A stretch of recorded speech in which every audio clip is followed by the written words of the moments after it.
Hi there, Eric Baker. Thanks for coming back. We've got lots of questions again to go through. Many different questions I've got on my list here.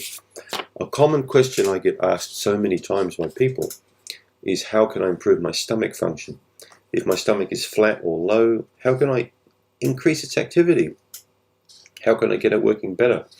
I've got heartburn and I've been reading that it could be attributed to low stomach acid rather than high stomach acid. These are things I commonly hear from people. People looking for real solutions to fix up their upper digestive, symptoms, problems that they've got. People who are sick and tired of taking acid-blocking medications, or we call PPI drugs. These are terrible. You don't need to be on these crappy kind of medications. Many people who have symptoms of reflux and heartburn, in fact, as you probably will have read on Google by now, in fact, have under-acid stomach, not over-acid stomach. I've been fighting this for 30 plus years, people. I've been working against this paradigm where when people have this reflux, they think, oh my gosh, I've got too much acid in my stomach, I've got to reduce the acidity. When in fact the opposite occurs, especially when you get older like me, your stomach goes flat and you need to prop it up, get it working better. So let's have a look at some of the best ways to increase stomach activity. One of the key things that I want you to understand is actually in not taking things, but in some lifestyle changes that we need to get you guys to make out there if you want to improve your stomach function. So I've written down a couple of core things I'm going to discuss here that are very important to get that stomach more active and working. If you don't do these basic things, you might as well forget watching the rest of the video because it's not really going to be of much use to you. So the first tip, of course, to get the stomach working better and to improve the acidity is to chew food better. Right? Chewing leads to better, I won't use the word, I'll say pooping. So people who chew better, poop better, right? Lots of people today don't chew their food properly. They have dental issues, they could have like gum disease or lack of teeth or problems with their mouth. If you've got an issue, you need to get that checked out. Especially as you get older, if you're losing a few teeth, if you can afford to, you need to get that fixed, because that can make a huge difference towards chewing. So just by chewing food properly and breaking it down to small particle size means you're greatly increasing the surface area of the food and therefore improving digestion and absorption. It makes a lot of sense to do that. Smaller portion sizes. Get smaller plates. You might be eating too much food. Just get smaller plate sizes. Most people eat too much food, especially when they get older and they turn into adults. They eat far too much food. So smaller portion sizes make it obviously easier for the stomach to work. Chewing food properly, smaller portion sizes, it's definitely the way to go. And the other thing is to back off sometimes. Don't always eat food. If you can, skip a meal, especially on a weekend. It could be a little bit of an intermittent fast that you could have going on there. But just basically a point I'm trying to make here is cut your sizes of what you're eating down a little bit. And also occasionally don't eat food all the time or eat a lot lighter. That makes it easier on your stomach. Now the fourth part of this equation is stress. Stress accounts for so much inactive stomach function. It's incredible. I see this all the time in my clinical practice. It's never spoken of. But people who are under stress, even long-term mild low-grade stress, what happens in the fight or flight is the body doesn't really want to have a lot of blood supply going to the digestive organs. It wants to move that to the periphery so you can avoid stress. So blood flow is going to increase to the legs, to the arms, to the hands, to the head, but not to the stomach. So people under stress, even low grade but long term, they will have an unfortunate experience in that their digestive system will slowly begin to suffer more and more and more. And these people also tend to chew faster, they eat faster. So this is a problem. So stress could be a problem while you've got an underactive stomach, especially if you're eating on the run, you've got weird jobs, you're eating at crazy hours. These are the things I like you to think about when it comes to your health. Right, now let's look at some other tips. Taking an acid like apple cider vinegar, acetic acid, or looking at good quality lemons, nice sort of sour bitter lemons, which is the citric acid. Both these are good things to take in regularly if you want to improve your digestive system. I've been recommending apple cider vinegar now probably since the 80s for people, a long time now. And it's only really just becoming in vogue and in fashion.